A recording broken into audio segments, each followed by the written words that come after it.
Now, let's go over this new program that just hit the market about a few weeks ago for real estate buyers called the One Plus program. The One Plus program is a new program that has been released where you as a buyer are required to only put 1% of your down payment portion towards the closing of your new property. And the bank will provide you a 2% forgivable grant. Yes, forgivable. You don't pay this back, and we'll go over that later in the video.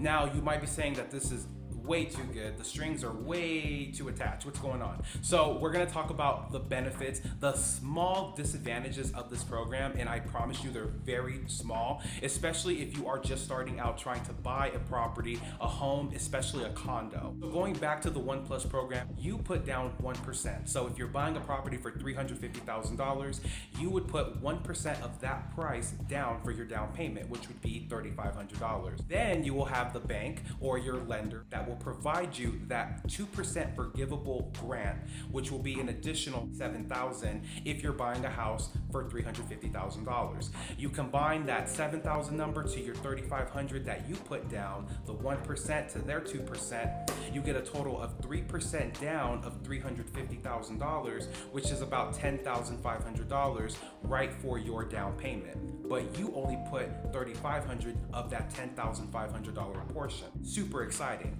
We're not done. The benefit of this program is that you do not have a premium mortgage insurance. You have no PMI. That's another big benefit. And the reason why is, if you don't know this, PMI is your premium mortgage insurance that is tackled onto your monthly payment. And if you don't typically have 20% down for your property, you're going to be paying what's called a PMI. 3%, 5%, 10% conventional FHA loan, you're going to have a PMI. For example, with my first condo, I did use a standard 5% conventional down payment option where I had a PMI.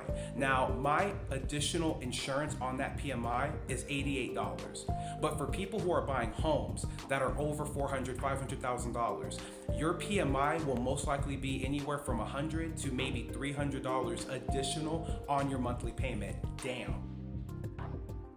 But again, with the One Plus program, you do not have the PMI, even though you are only having 1% coming from you on a down payment and the other 2% coming from the bank. Even though it's only 3% total, you still do not have a PMI with this program. This gets better, I'm telling you. Your estimated PMI for a $350,000 home with 10% down right now is averaging about $155. If you are using this program, where you have no PMI, that $155 additional will wipe off on your monthly payment. So instead of paying something like $2,600, $2,700, you'll be paying closer to $2,400, $2,500 because this One Plus program has no PMI. Now, we all want to save a couple $100, especially when we're buying a property. So I definitely think you get the benefit of no PMI with this program. This is not just for first-time home buyers. Yes, you can be a first-time home buyer, of course, but you can also be a repeat buyer. So if you've purchased properties in the past, you've bought, you've sold for whatever reason, you do have an option to use this One Plus program to your benefit. Most cases for 1% down, 2-3% down, it's typically for first-time buyers. But let's be real. How many of us have 5, 10, 15% down to put for a property? So this type of program, while it seems like it's only for first-time buyers, you'll be pleasantly surprised that you can qualify for this program if you've been a homeowner in the past. So that way you don't have to worry about using all of your hard-earned savings over the years going solely to a down payment. It's not just for first-time home buyers. It's for any type of buyer who can qualify under the requirements with this program. And of course, another benefit, like I mentioned earlier in the video, is you do not have to pay the money back. That 2% forgivable grant, you do not. It's all good, I promise. Okay, there's a small catch though. The only catch is that you have to live in the property or own the property for at least a year or more. Ideally 2+ years, but as long as you do not sell the property within the first year of owning it, you do not have to pay that 2% forgivable grant back, which is why it's forgivable, because after that year, you good, you all right. A lot of other programs they require you to pay that money back. So any money that's given to you from the bank, the lender, whether it's 1%, 0.005%, you got to pay that money back when you sell the property, even if it's after 2 years, 3 years, 4 years of owning the house, which is crazy. Which is why a lot of buyers do not go for these 1% down with down payment assistance programs, because even though they can qualify for it, these buyers are savvy, and you're savvy as well, where you don't want to get a program just so you have to put no money down, but you have to give all that money back that was given to you in assistance when you sell the property.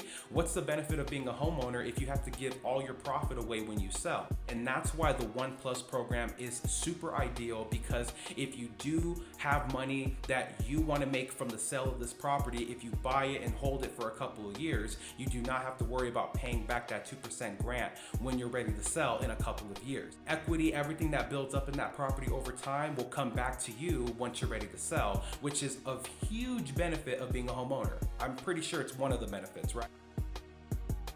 Now, how do you qualify for the One Plus program? Ding, ding, ding. Let's go over that really quick. Of course, with your standard paperwork, your taxes of 2 years, your bank statements, all that stuff that you give to your lender, you do have to have a minimum FICO score of 620 or higher. Ideally, if you have like 680, 690, 700, you're gonna have a higher chance to qualify. But all you need is 620, and if you need some help on how to increase your credit score and have some ways to do that free of charge, reach out to me directly. My email will be below, so we can go over your credit score and how we can help you increase that. Also has to be your primary residence. So you have to have intentions of buying this property to occupy it. If you're in a situation where you're trying to buy an investment just to rent it out, this may not be the program for you. But if you do have intentions to live in the home once you buy it, then yes, this would be perfect, because this loan is for primary residence use only. Of course, things may change in the future, where after a year of buying the home, you want to rent it out. Who gonna stop you? I ain't gonna stop you, boo. And I'm not gonna check you. But of course, this is used for primary residences. If things change in the future though, where you have to move out of state, or you have to move back to mom and dad's for health reasons with them, you are allowed to rent out your property at that point. You follow me? And another requirement that most people don't know about is that you have to be 80% or less than the median income in your city or state that you're looking to use this One Plus program for. Now, this is where it can get a little tricky, because if you are in an area where, you know, the income is a little lower and you may not fit that requirement because you're 80% or higher, then this program may not qualify for you. But let's just say that you are under the 80% in your area, this would be a great program to get. If you want to look up if you are 80% or less in the median income for your area, I do have the website link below in the description, and that way you can get a better idea if you qualify for this program. Now let's go to Southern California, for example, which is where a majority of my real estate business is at.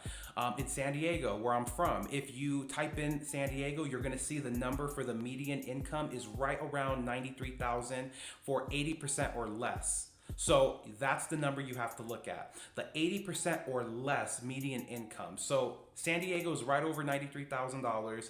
Palm Springs is right around $75,000 at 80%. So every area is different. Even if you're just in California, it doesn't apply for all cities. It's not the same. Every area is different. Let's talk about the downsides. Boo-hoo. There's always going to be a downside to a loan program that you are looking to get into. Even if it's the best of the best, there's always a downside, right? You can only put 3% down as a borrower. So the bank is still going to give you 2%. You're only required to put 1%. Let's say you wanted to put a little bit more down. The only reason why you would want to do that is because you can lower your monthly payment, which makes sense, right? So let's say you have like 4% to put down, so you can lower your payment a couple $100s. Great, but hold on. You are capped to 3% with most lenders using this One Plus program. So you could put up to 3%, and then the mortgage company will provide that 2% forgivable grant, and you can only go up to 5% at that point. So that's just a little bit of a downside, but again, it's not really a downside because who wants to spend more money out of pocket? But of course, if you're a numbers person, you're looking at your monthly payment and you're trying to find a way to lower it even more, you can with this program. but you are capped at 3%. So if you think you can try to lower your payment more by going higher than 3% on yourself for the down payment, you can't do it with this program. But that's a small downside. Your max loan amount for this One Plus program can go up to $350,000. I know. That's kind of crazy, especially if you're looking in an area like Southern California where most of the houses exceed over $400,000, $500,000 now it seems. If you're looking for a condo, and especially like a 1-bedroom, 2-bedroom in Southern California, this would be a great loan to still try to qualify for. I can look up a couple of areas in San Diego that I know where you could still get a condo $350,000 or less. It's only about 10 options right now. But for example, if you go to Palm Springs, there are plenty of condos, townhomes, 1-bedroom, 2-bedrooms that are under $350,000. So depending on the area that you are in, this could be an amazing opportunity for you. And if you are open to condos and townhomes, this program will easily help you get into the condo that you want, especially for Southern California, or all of California, I should say. You still have to pay your closing costs. So your down payment portion is covered from your 1% that you're putting down, the 2% forgivable grant, but you have your closing costs, which is always separate from your down payment. The closing costs, in case you don't know, is going to be your lender, title, escrow fee, and your prepaid property taxes for the year. That all gets accumulated into closing costs, and it's typically around 3% of the purchase price of the home that you're buying. So if you're buying a $350,000 property, you're estimated to pay about $10,000 to $11,000 in closing costs alone. Yikes. But that is totally okay, and I promise you, because there are ways to negotiate lowering your closing costs during the negotiations of the home that you're trying to buy.